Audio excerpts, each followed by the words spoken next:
asi, kavgacı, başına buyruk, disiplinsiz. Birçok kişi Quaresma'yı böyle tanıdı. Peki gerçek Ricardo çok daha farklıysa? Ya Quaresma bir işkolik, ailesine aşık bir baba, alkol sigaradan uzak bir profesyonel, halkını temsil eden bir kahramansa? E nunca experimentei nada, nunca fumei, nunca bebi álcool. E no mundo do futebol, e tu sabes disso, tenho a fama de muita coisa. E eu nunca fumei, nunca bebi, nunca experimentei nada, nem tenho vontade de o fazer.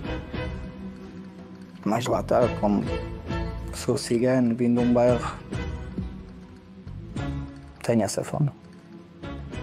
Porque a fama é fácil meter. O mais difícil é tirar-te a fama de cima. Kapkara gözlerle yaktım sineden, aşkınla tutuşup yandım çingenem. Ruhumu koparıp aldım bedenden, uğruna sararıp soldum çingenem. Karanlık gecede ateşin başında takılır zillerim, oynar çingenem. Savurur saçlarını esen rüzgarla, bir deli sevdaya salar çingenem. Çingenem, çingenem, kara gözlü çingenem, aşkınla tutuşup yandım çingenem. Çingenem, çingenem, kara gözlü çingenem, uğruna sararıp soldum çingenem.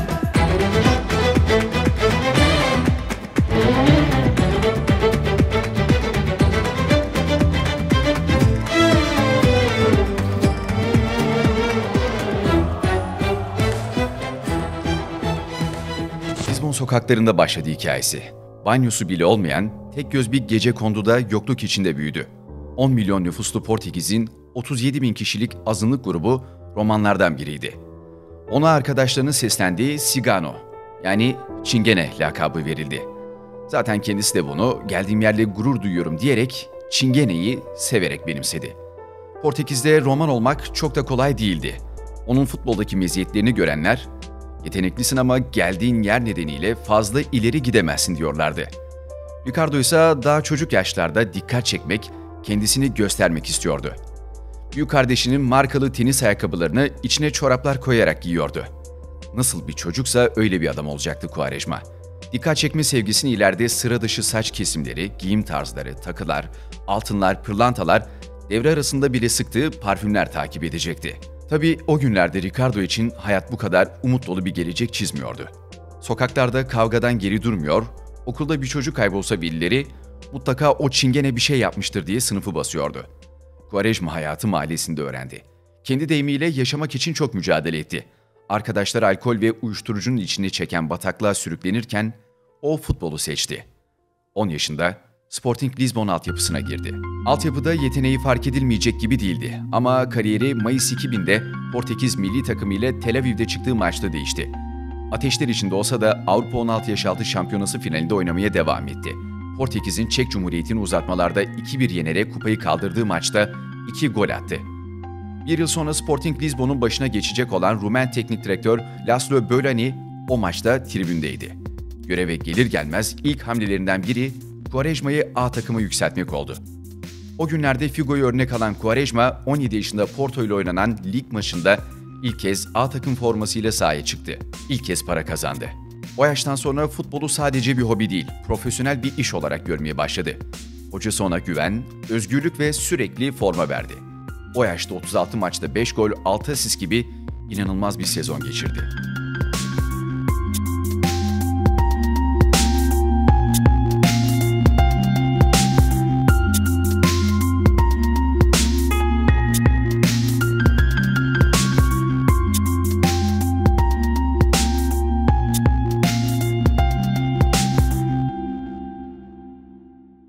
Lisbon'un o dönemki hücum üçlüsünü sayalım.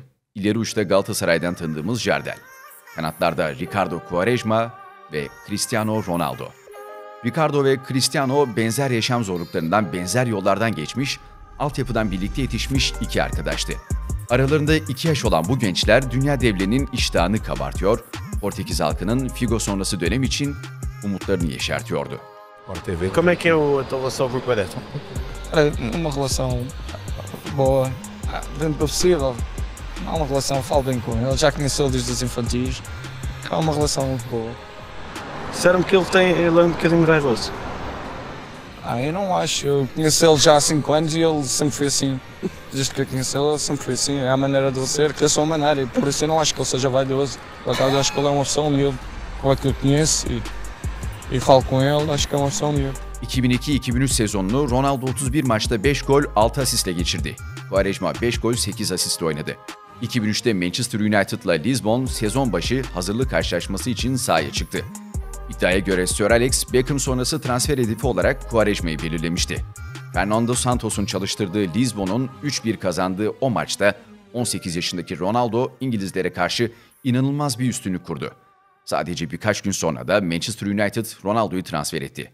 Ricardo ise 6,5 milyon euro bonservisle peşindeki dünya devlerinden hayalini kurduğu Barcelona'yı seçti.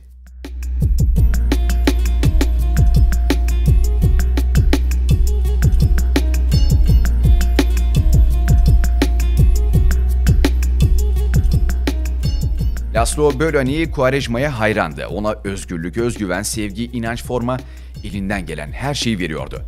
Barcelona'da Quaresma'yı bir geçiş süreci bekliyordu. Dünya Kupası sonrası yıldızı parlayan Ronaldinho'nun üzerine çevrilmişti gözler.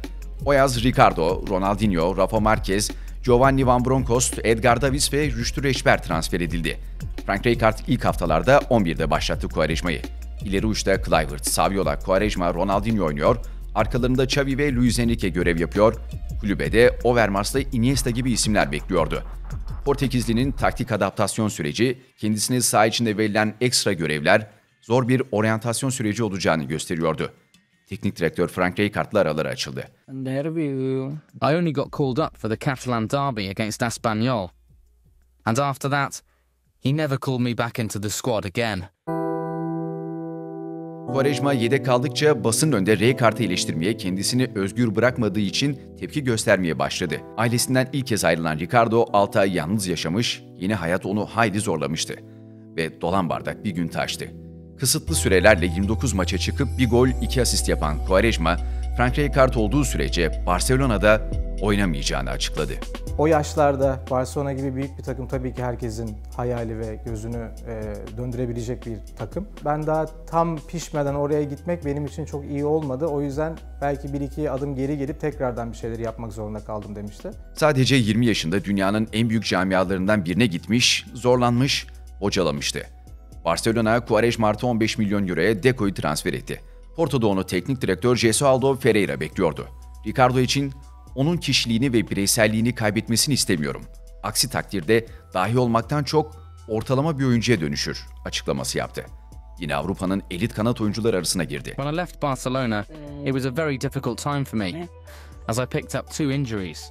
como eu já disse há pouco, foi I didn't play that much, and therefore I was unable to show what I was capable of. Quaresma é direto à baliza e golo! Golo do Porto! Sensacional golo de Quaresma! De bola parada também! Quaresma! Önce 15, sonra 19 asistli 2 sezonu toplamda 13 golle süsledi. Já se sente campeão? Não nos sentimos campeões. Sabemos que temos tudo na mão para o ser. Agora há que continuar a trabalhar e há que continuar a demonstrar que somos a melhor equipa.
3 yıl üst üste ligi kazandı. Üstüne 2 kez Portekiz Süper Kupası ve 2 kez de Portekiz Kupası kaldırdı.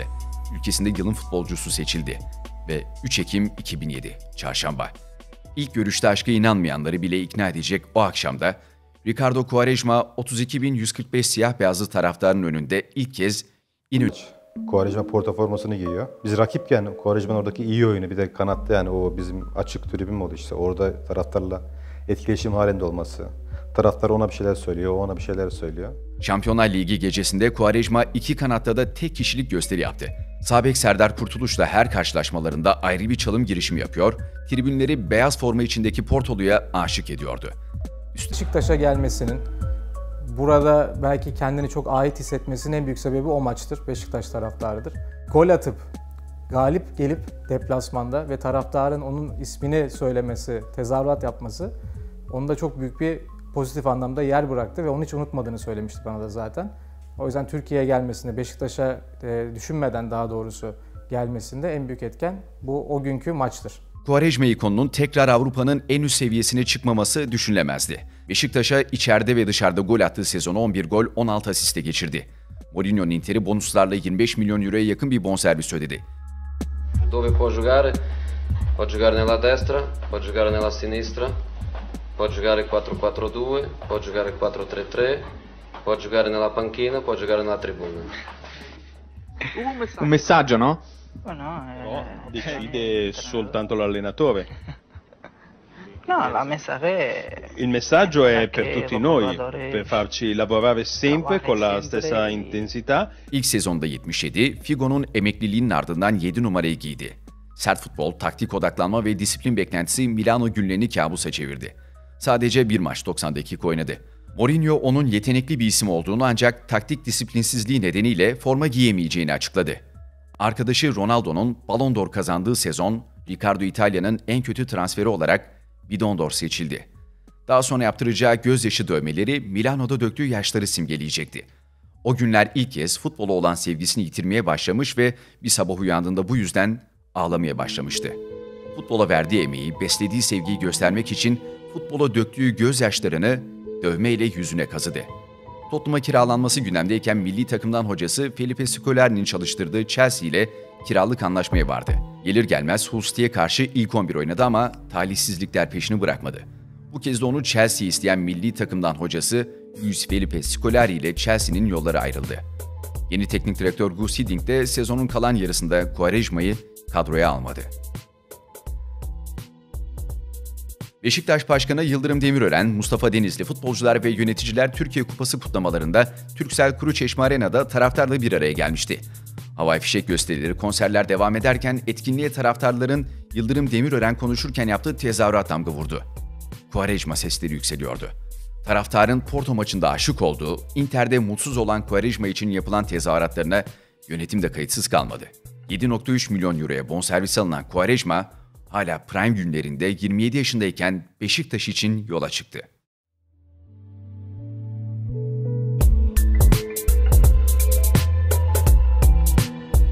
Vallahi geliş çok havalıydı açıkçası, yani kaç bin taraftar var tam olarak hatırlamıyorum ama bayağı bir yoğundu. 20 bin taraftar Quaresma için İnönü'yü doldurdu.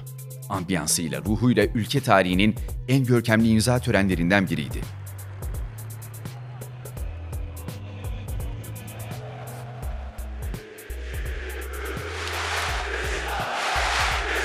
Taraftar istedi, camia istedi, hocamız istedi. Türkiye'nin gelmiş geçmiş en büyük transferi Quaresma burada. Neste momento, sou a pessoa mais feliz do mundo. Assinei com um grande clube, com uma grande equipa. E a única coisa que vos posso garantir é que vou deixar o sangue em campo, porque quero ser campeão pelo Besiktas. Quaresma gibi bir ismi, bir prime dönemindeki bir oyuncunun Beşiktaş'a, daha doğrusu Türkiye'ye gelmesi hepimizi tabii ki bir heyecanlandırdı. Gerçekten mi diye. Çok oyuncu karşılamışımdır. Hepsinde tabii ki ayrı bir yeri vardır ama o gün tabii ki çok farklıydı. O günkü imza töreninde yani stadı 2 kere döndü. Hatta dedik ki artık hani bitti ama o hala taraftarla bütünleşmek istiyordu. Özellikle Jorge Mendes hayran kalmıştı. Ben böyle bir şey görmedim demişti. Onu yaşamak lazım, öyle söyleyeyim, oradaki atmosferi. Me avisaram que ia estar tanta gente à minha espera. Pensei que estavam numa brincadeira comigo. Foi uma emoção, nem eu sei explicar o que senti naquele momento. Os meus primeiros objetivos era reencontrar aquilo que perdi no Inter. A alegria, a confiança, a felicidade. Reencontrei isso e agora é jogar o Besiktas.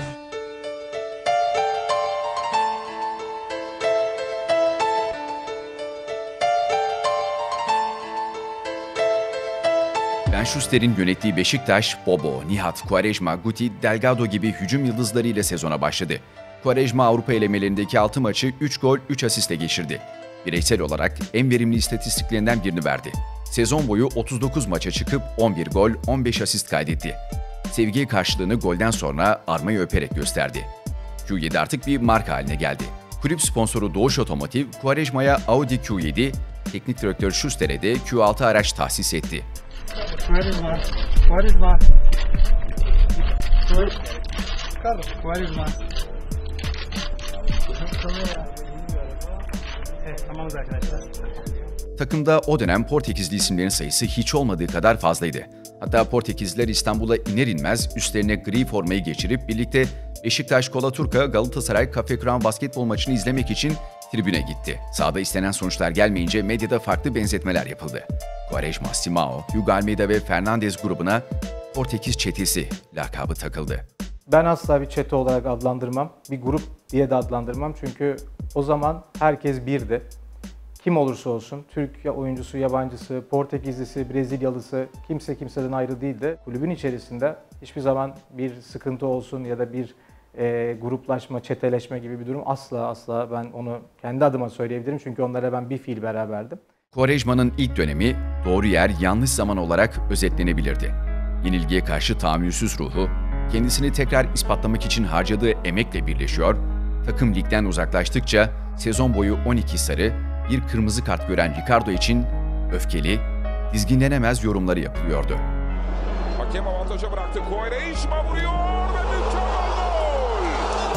Mükemmel bir gol Quaresma'dan. Çok zorluğu yoktu Quaresma'nın. Quaresma'nın zorluğu oynamadığı zaman çünkü çok hırslı, istekli, hep sahada olmak isteyen biriydi. Takım hava kattı, kamuoyuna, medyaya, taraftara, herkese moral motivasyonu üst seviye çıktı. Hedef direkt şampiyonluktu. Bu kadronun hakkı şampiyonluktu bence. Beşiktaş'taki ikinci sezonunu 7 gol 10 asistle geçiren Quaresma'ya kaptanlık bandı verildi. UEFA Avrupa Ligi'nde üst tura çıkan takım Braga'yı eleyip Atletico Madrid'le eşleşti. Hakem Jonas Eriksson'un Vicente Calderon'da ilk yarıyı bitiren düdüğü aslında Quaresma'nın 1. Beşiktaş dönemine çalınmış gibiydi. Atletico ilk yarıda 3-0 öne geçmişti. Teknik direktör Carlos Carvalhal, Ricardo'yu oyundan çıkarma kararı aldı. İddiaya göre kavga eden iki Portekizli birbirine hakaret edip su şişeleri fırlattı. Maçtan 2 hafta sonra Samsunspor yenilgisiyle Carvalhal takımdan gönderildi. Süper final maçları sonucunda Beşiktaş Ligi 3. sırada bitirdi. O günlerde başkanlık seçimleri yapıldı Beşiktaş'ta. Göreve gelen Fikret Orman yönetimi, kontratlarda indirim için yapılan görüşmelerde sonuç alınmadığı gerekçesiyle Quaresma'yı kadro dışı bıraktı. Ricardo, taraftarın protestolarına karşın yarım sezonu futboldan uzak geçirdi, devre arasında da gönderildi. Kendi açısından taraftarı da arkasına alarak bunu yapamayacağımızı düşünüyor ama Quaresma da Beşiktaş maçlarına falan geliyor. Merak ediyorum, Beşiktaş'ta sözleşmesi bittikten sonra Beşiktaş maçlarına gelecek mi? Herkes görecek. Quaresma bitti mi Beşiktaş için? Söyledim zaten. Bitti. Tabii ki. Yani bu konu Beşiktaş açısından kapanmıştır. Quaresma iyi bir sözleşmeyle yarım sezonluk aranın ardından futbola Dubai'de döndü. El Ahli Dubai'de 10 maça çıkıp 2 gol, 2 asist kaydetti. Ben seninle muhatap bile olmam diyor. Ben Barcelona'da, Inter'de, Chelsea'de, Porto'da. İşte ondan sonra en sonunda Al Ain diyor. Bir de bu Arabistan'a falan gitti ya. Orada da 5 milyon euro indirdim diyor. Onu da söylüyor ama. 5 milyon euro indirdim. İşte öyle eziyor bizi. Biz de bir şey diyemiyoruz. Ne diyelim biz Antepspor, Eintracht Frankfurt, Beşiktaş. Tekrar üst düzey futbola dönüşü için yarım sezon yeterli oldu. Eski dost Porto formasıyla mavileri üzerine giydi. Sadece 24 maça 9 gol 4 asist sığdırdı. Şampiyonlar Ligi çeyrek finalinde gol attı. Bir sonraki yıl yine Porto hava durumu Ricardo fırtınasıyla meşguldü.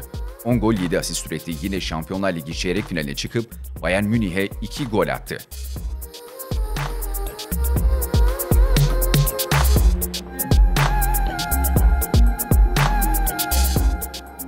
Valla Quaresma'yı durdurmak biraz zor. Biraz o sertliği kullanmanız lazım. Eğer onu bezdirmezseniz o birebir de çok etkili. Birebir de sizi ceza sahasına beni değil yani. Bütün defans oyuncular Türkiye Ligi'nde de öyle. Açık alanda yakalandığınız zaman eğer kademesi yoksa Quaresma onu bayıltır. Herkese bayıltır yani. Birebir de gerçekten çok etkili bir oyuncuydu. Quaresma futbolu sokak esintileriyle harmanladı, dans eder gibi yaşattı ve imkansız olanları sergilemekte ustalaştığı için rakipleri için bile seyir zevkiydi.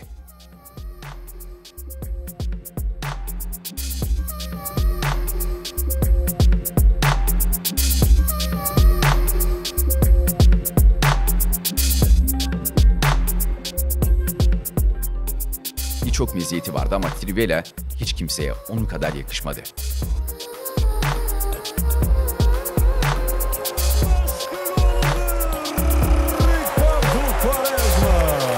Espetacular o golo de Quaresma de Trivela. Ouçam bem o que eu vos digo. É golo de Portugal. Bizim jenerasyonumuzdaki Türk futbol severler Trivela'yı Ümit Özat'la tanısa da Quaresma bunu durdurulamaz bir gol silahına çevirerek çok daha farklı bir boyuta taşıdı. Sağ kanatta sağa çekerse adrese teslim orta açan, sola çekerse şut tehdidi oluşturan bir adama dönüştü. Però non sempre la Trivela. A mí me encanta. Certo, a me piace la Trivela, ma Trivela, non posso farla ni sempre. siempre puedo hacer. Bu yeteneğinin çocukluğundan beri hep var olduğunu, kendisinin de üzerine giderek sürekli Trivela'sını kalecileri avlamak için geliştirdiğini söyledi. Ayağında doğuştan bir rahatsızlık vardı. Sağ ayağı içe doğruydu. Koşarken ayakları birbirine vuruyordu. O da topa ayak dışı vurmak zorundaydı. Bem, chegou a altura de falarmos da Trivela, não é? A Trivela. Mostra-me lá como é que fazes ao pé. Assim, de perto. Trivela, eu já nasci com os pés tortos, por isso devia estar no hospital. Mas, não, mas eu chuto sempre com esta parte assim. E então quando venho com a bola, inclino sempre o corpo mais para o meu lado direito, para poder estar com esta parte, para a bola dar aqueles efeitos. Ela vai sempre certa, ou quase sempre. Ou para a cabeça do avançado, ou para os pés. Ou para a bancada.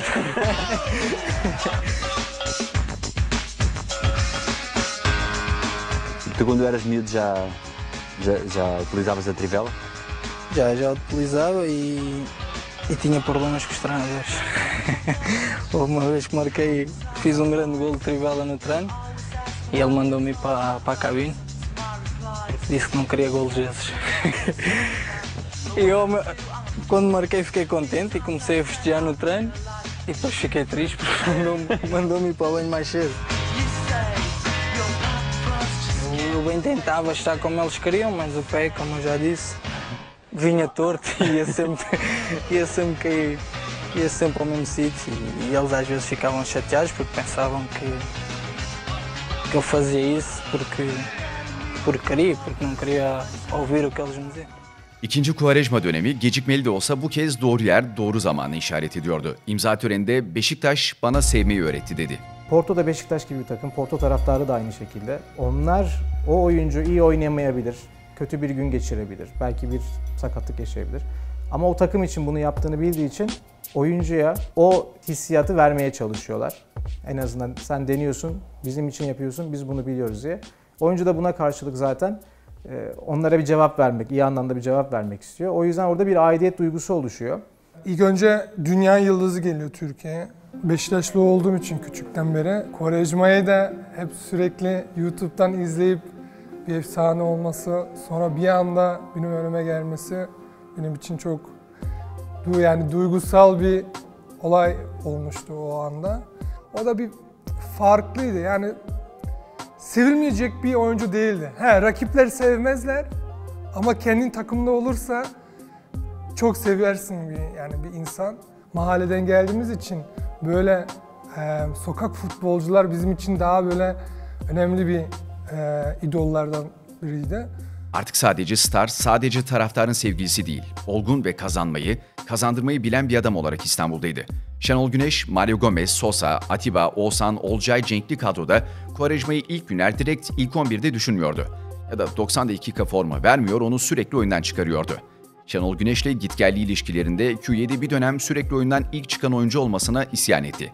Bunun üzerine Şenol Hoca da o zaman yedek başla seni ilk oyuna sokayım yanıtını verdi. Şenol Hoca çok büyük bir hoca tabii ki, hani bunu artık bir söylemeye bile gerek yok. Ricardo da kendi meziyetlerini bilen, neler yapabileceğini bilen. Şimdi bazen iki tane büyük çarpışma gibi diyeyim. Ama tabii bunlar iyi anlamda sonuç veriyor. Burada çoğu kişinin yanlış bildiği bir nokta devreye girdi. Eğer çalışsa, çalışmayı sevse Quaresma çok daha farklı olurdu algısı. Quaresma hayatında sigaraya, alkole, asitli içeceklere, yasaklı maddelere asla yer vermedi. Quaresma psikopat derecesinde çalışkan bir işkolikti. E nunca experimentei nada, nunca fumei, nunca bebi álcool. Büyük profesyonel. İnanılmaz çalışan birisi. Yani kimi zaman antrenmanlardan sonra belki yarım saat daha fazla genç oyuncularla kalıp onlarla işte free kick çalışıp onlara bazı şutları gösterip veya antrenman içerisinde gördüğü, kendi pozisyonuna yakın gördüğü genç oyuncularda bir eksiklik görürse onları da ona aktarmaya çalışan bir oyuncu. Kendi fiziğine çok dikkat eden birisi. 41 yaşına geldi ama hala herhalde taş çıkartır. Yediklerine çok dikkat eder. Hatta spesifik yediği şeyler var, onları da biliyorum ama yani mesela balık ve yanında pilav. Hani biz Türkler için balık ve pilavı çok yan yana koymayız ama mesela bir devamlı balık ve pilav. Yani onlara kendi diyetine çok dikkat eden birisi. Onun harici zaten yani gece 12'den sonra dışarıda olmaz. Gazlı bir içecek bile içmez. Hem idmandan önce çalışıyordu, idmandan sonra çalışıyordu. Hatta ayrı akşamları da idman sabah olunca akşam da idman yapıyordu. Yani örnek alınacak bir oyuncuydu bana göre. Ben de ondan da çok şeyler öğrendim açıkçası. Hoca dediğini dinlemeyen bir futbolcu değildi aslında. Yani farklı bir egosu vardı. Yani normal, sonuçta bir dünya yıldızı ama yine de yani dışarıdan duyulduğu gibi değil yani. Hep dikkat ediyordu. Hatta şöyle bir hikaye var. Avrupa Şampiyonası olduğu zaman o milli takımda değildi. Sonrasında beni aradı yazında. Dedi ki neredesin? Dedim İstanbul'dayım. Bodrum'a gel dedi. Tatil yapacağız. Tamam dedim. Ben Bodrum'a gittim. Bodrum'da buluştuk. Akşam da oturduk, yemek yedik ailesiyle birlikte. Güzel bir gün geçirdik. Dedi ki yarın dedi sabah dedi koşuya gideceğiz. İnanmadım yani. Dedim okey. Sabah 7 kapım çalıyor. Kapıyı açtım. Dedi ki hadi koşacağız. Dedim ki saat 7. Bir de dedim ne ayakkabım var ne şortum var, yani ben buraya tatile geldim. Bekle dedi. Odasına geri gitti. Bir çift ayakkabı, spor ayakkabı, şort, tişört getirdi. Giyin hadi çıkıyoruz dedi. Ondan sonra tabii sabah 8 Bodrum'un sıcağı koşuyor. Ben de arkadan gitmeye çalışıyorum. Ben hala aynı kondisyonda kalmak istiyorsam bunu yapmak zorundayım demişti. O yüzden şimdi dedi bitti, kahvaltı edelim. Ben dedi öğlen dedi bu sefer fitness'a gireceğim dedi. 2015-16 sezonunda 5 gol 8 asistle Beşiktaş'taki ilk şampiyonluğunu taçlandırdı Quaresma. Herkes Ricardo'yu niye attın beni eleştiriyordu. Şimdi diyorlar Ricardo'yu ilk ben attım diyorlar. Adam 36 yaşında ya. Çok güzel bir örnek ya. Türk futbolunda en iyi örnek. En güzel örnek ya. Çalışmak ne demektir biliyor musun? En çok kızdığım adam, en takdir edem adam. Niye? Çünkü işini seviyor. Beni sevmesin abi ya. Ben de seviyor da. Anladım, şimdi anladım onu. Üstüne sonra anladım. Eu e o treinador, quando eu cheguei aqui não foi fácil. Não foi fácil, tivemos muitas discussões. Ele tem a opinião dele, eu tenho as minhas e debatemos muitas vezes frente um com o outro. E hoje em dia é uma pessoa que eu admiro muito e é um treinador que vai ficar marcado comigo. Sonraki yıl Talisca, Babel, Cenk, Gökhan Gönül, Fabri, Marcelo'lu kadroda artık sadece bir yıldız değil, kadronun mentor ismiydi. Ciddiyetiyle idmanlarda sertliği aşıladı. Şimdi bir idmanda biz karşı karşı oynuyorduk. Sonra ben ona karşı rakip olurken beni geçmeye çalıştı. Ben ondan topu aldım. Geçerken benim arkamdan vurdu. Sonra ben de döndüm. Dedim hey ne yapıyorsun falan. No sorry diyordu. İkinci defa oldu. Dedim bir daha yaparsan dedim kavga ederiz dedim. No problem diyordu. Sonra üçüncü defa yapınca ben bir döndüm. Sinirlerim tavana attı. Bir tuttum onu. Geldi sarıldı. Dedi bro sorry dedi. Soyunma odasında benim yanıma geldi. Dedi ki dedi senin yaptığın çok doğru dedi. Çünkü diyor Türkiye'de dedi, oyuncular bazen beni yani genelde Türk oyuncular dedi böyle istediğimi yapıyorum diyor. Böyle şey yapmıyorlar, böyle çekiniyorlar, bana bir şey demiyorlar. O yüzden bazen bilerek yapıyorum dedi. O yüzden yani böyle kötü günümde vuruyorum diyor. Bir şey demiyorlar ama sen bir şey dediğin için benim saygımı kazandın diyor. O yüzden diyor ben seni çok seviyorum diyor. Çok iyi bir karaktersin. Ondan sonra konuşuluyordu. İşte hangi mahalleden geliyordu? Sizin mahalleniz nasıldı? İşte ben Çingeneyim diyor. İşte Portekiz Çingenesi. Öyle böyle bayağı bir kaynaşlaştık yani. Böyle tamam okey özel hayatta çok fazla takılmıyorduk ama kulüpte beraber çok takılıyorduk, çok sohbet ediyorduk yani. Beşiktaş yıldızlarla dolu kadrosunda üst üste ikinci şampiyonluğunu yaşadı. 35'ine merdiven dayayan Quaresma ise dikkat ettiği yaşantısıyla kariyer sezonlarından birini yaşadı. Şampiyonlar Ligi gruplarında 3 gol, 3 asist oynadı. O yaşında 44 maça çıktı, 6 gol attı. Yanına 17 de asist yazdı.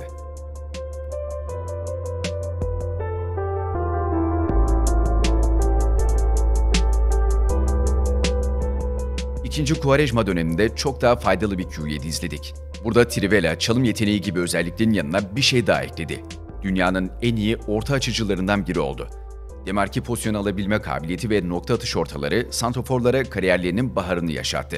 Tabii Quaresma en çok karşısında oynayan savunmacılara çektirdi. Bir de arkasındaki takım arkadaşı beklere. Sen yine şanslıydın. Siz Babel'le önlü arkalı oynuyordunuz değil mi? Evet. Yazık Gökhan'ım benim Quaresma ile oynuyordu. Çocuk Ama şunu biliyordum. Ona top gelince ben biliyordum arkaya koşu yapacağım ya da işte orta gelecek. Her an bir gelebilirdi ondan. Buluyor çünkü. Buluyordu. Yani 2-3 tane adam önden görebiliyordu yani. Nereye koşacağını da biliyordu. Yani bindirirsiniz kolay kolay atmaz. Çünkü kendi gidiyor topla beraber. Geriye de fazla gelmediği için. Hocalar öyle kullanıyorlardı. Birebir de yakaladığı zaman yani geçemeyeceği oyuncu yok. Bunda %100 yani çok yetenekli bir oyuncu. Bana Galatasaray'a yani bir tane gol attı mesela. Orada kolay kolay çıkarmaz aslında. Orada 2 kişiyi geçti. 0'a indi artık. Gidecek bir yer kalmadı. Çıkardı ben de orada. Boş kaleye bir dokundum. Gol oldu. Güzel bir gol açısı bizim için de iyiydi yani. Onu da sevincimizle beraber yaptık.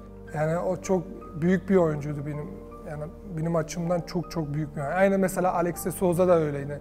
Öngörülü yani mesela biz belki 1-2 adım önden görebiliyoruz. Mesela Messi 10-20 belki adım önden görebiliyor. O da o klastan bir oyuncuydu yani. Portekiz milli takımına ilk kez 2003'te Bolivya ile oynanan hazırlık maçında Scolari davetiyle çağrıldı.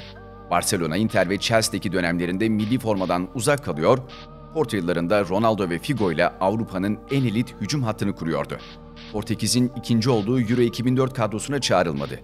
2006 Dünya Kupası elemelerinde oynasa da turnuvada yer almadı.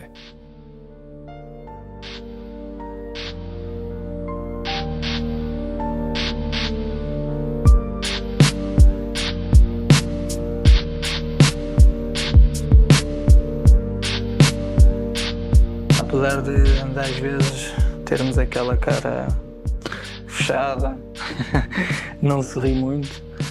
É mais uma defesa do que outra coisa, não é? Não sou a pessoa arrogante como algumas pessoas dizem. Diziam que eu era bom jogador, mas que o meu feitio nunca ia dar jogador. Nunca percebi porquê. O que é que tem o teu feitio? Sinceramente nunca percebi. Sou uma pessoa tranquila. Se calhar por ser sincera mais, as pessoas não gostam de ouvir as verdades. Obviamente não tenho rir para toda a gente.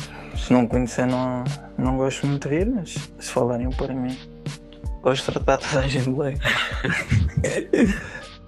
Euro 2016 ise sıradan bir uluslararası turnuva değil. Bir futbolcu 500 yıllık ırkçılığa son verebilir mi sorusunun yanıtıydı. Ülkesinde azınlık olarak görülen Cigano lakaplı topluluğu gururla temsil eden Quaresma'nın arkasında artık tüm Portekiz vardı. Portekiz radyosu Renascença'da ırkçılığa son verip veremeyeceği konusunu gündeme taşıdı. Quaresma da bunun yaşamın bir gerçeği olduğunu şu sözlerle anlatmıştı. İnsanlar ırkçılığın bittiğini söylüyor ama bence sürüyor. Bulunduğum ortamlarda yanlış giden şeylerin sorumlusu hep ben oldum. Takım kaybedince ben kötü oynadığım için oluyordu. Bu sadece futbol dünyasında böyle değildi. Her zaman şüpheli bir insan oldum. Bir keresinde okulda arkadaşımın bir şeyi kayboldu. Çingen olduğum için bu kişinin ailesi beni suçladı. Ancak sonra benimle alakası olmadığı ortaya çıktı. O Çingene, Hırvatistan'a karşı 117. dakikada attığı golle ülkesine çeyrek finali getirdi. Yarı finalde 1-1 biten Polonya karşılaşmasında final için son penaltı atışında topun başına o Çingene geçti. Ve şampiyonluk kupası sadece romanların değil, tüm Portekiz'in idolü haline gelen Quaresma'nın ellerinde yükseldi. esteja onde estiver. Fui o único cigano campeão europeu.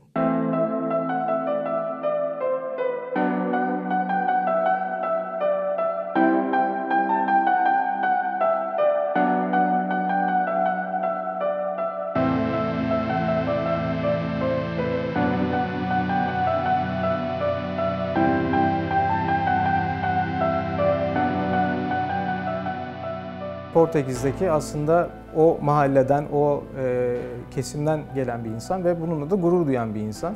Hatta kendi zaten çıkar söyler, ben Cigano'yum der. Hep akşamlarımız erken biterdi. Sabah antrenman var, hadi yeter bu kadar deyip böyle dışarı çıkalım, yemek yiyelim. İşte desem ki ya orası çok kalabalık, belki rahatsız ederler falan. Yok, ne olacak ki sonuç itibariyle? Ben de insanım, onlar da insan.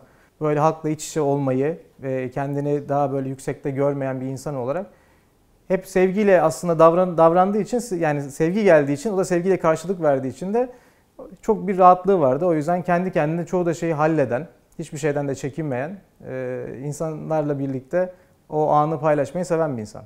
2017-18 sezonu Beşiktaş'ın Şampiyonlar Ligi'nde namağlup şov yaptığı yıldı.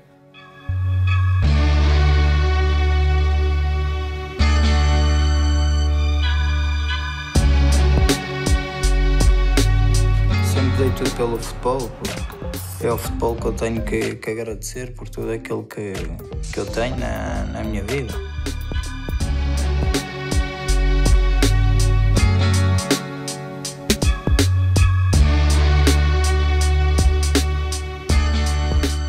Não posso misturar o amor que tenho.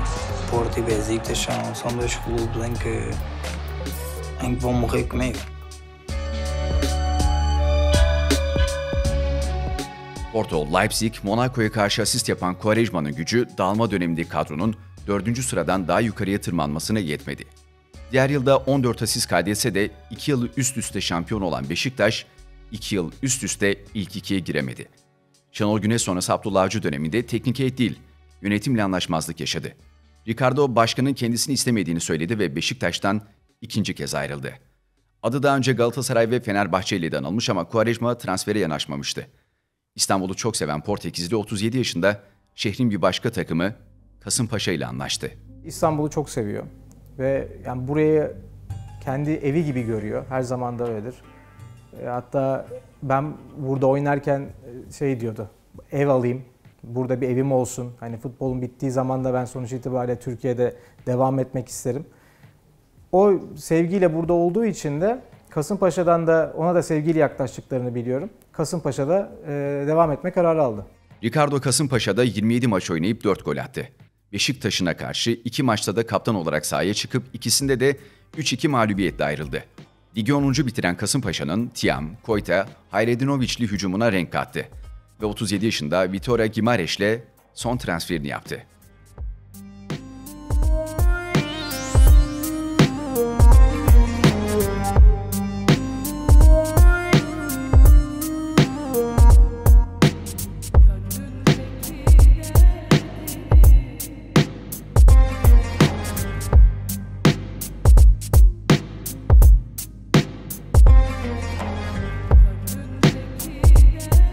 On numarayı sırtına geçiren Quaresma hala formdaydı. Çünkü kendisine bakıyor, sporuna, yediğine, içtiğine her daim özen gösteriyordu. 4 gol, 6 asist sığdırdı 28'lik maçına.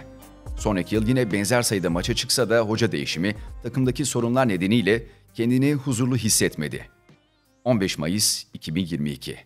Gil Vicente ağırlıyor Vitória Guimarães. Quaresma 71'de oyuna girdi. 84'te topu ağlara gönderdi. Haberimiz yoktu. Quaresma o gün belki de son kez sahaya çıktı. Belki de son kez ağları havalandırdı. 2 yıl aşkın süredir futbol oynamasa da cümleye belki ile başlıyoruz. Çünkü o Quaresma.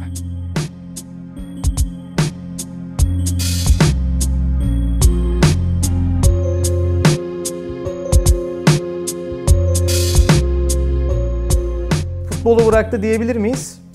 Ben diyemem. Ya o futboldan kopamaz. Ben öyle söyleyeyim. Yani belki şu an son 1,5 yıldır futbol oynamıyor ama şunu biliyorum ki her gün gerçekten yarın sahaya çıkacakmış gibi çalışıyor. Aile kavramının önemini çok iyi biliyor Quaresma. Eşi, çocukları hayatının merkezi. Kolundaki, boynundaki, ellerindeki dövmeleri eşi ve çocuklarına atıflı. Beşiktaş'ı taraftarı da aileden biri olarak gördüğü için böyle sevdi. Futbolu Beşiktaş'la Porto'nun karşılaştığı bir maçta bırakmak en büyük hayallerinden biri Quaresma'nın. Bir büyük hayali daha var. Oğlu Ricky. Babasının oğlu Ricky. 12 yaşında. Lizbon altyapısının yıldızı. Tüm bildiklerini oğluna öğretiyor Ricardo. Bir gün onu kendisi gibi stadyumlarda izleyeceği günün hayalini kuruyor.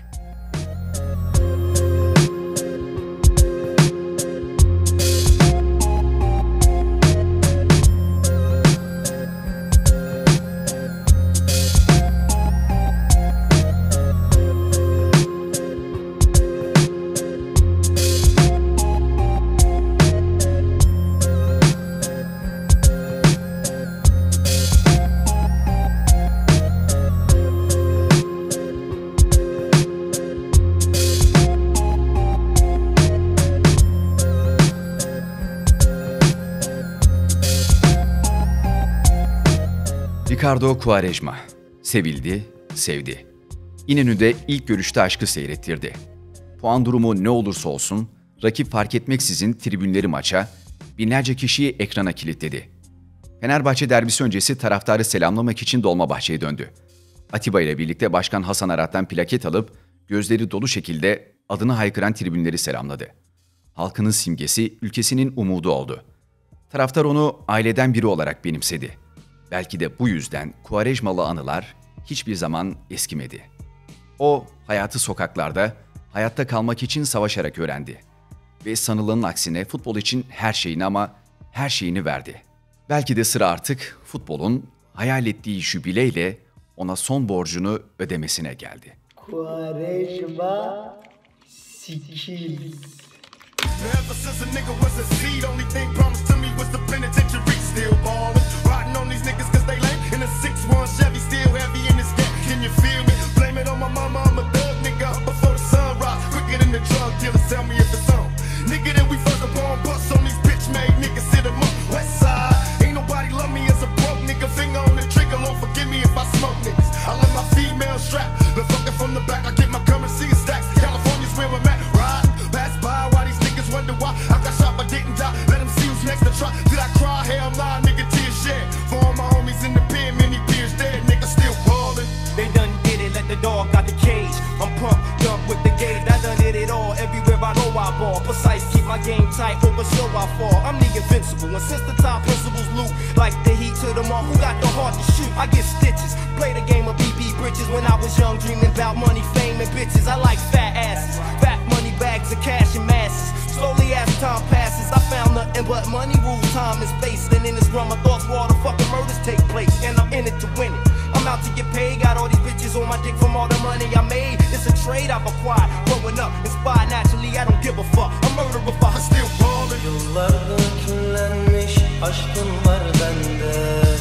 Aşkın mekan kurmamış yanan gönlümde. Beni terk edip de gittin halde. Sana intizar. Kankam geldi benim ya. Evlat. Yıllardır küllenmemiş aşkın var bende. Bak mesela geçen seneki formanın arkasında Quaresma yazıyor. Bu sene aslında bunu denk getiremedim. O yüzden bu senenin formasını bu şekilde arkası boş olarak aldım. Ona da Quaresma yazdıracağım. Lan bugün formanın arkasına Quaresma yazdıracaktım. İzin vermediler ya. Yaz yeni fontla yaz amına koyayım ya. Ne olacak yani? Abi beni Quaresma'nın iyi topçu olduğuna inandırır mısın? Beşiktaş'ta oynadı.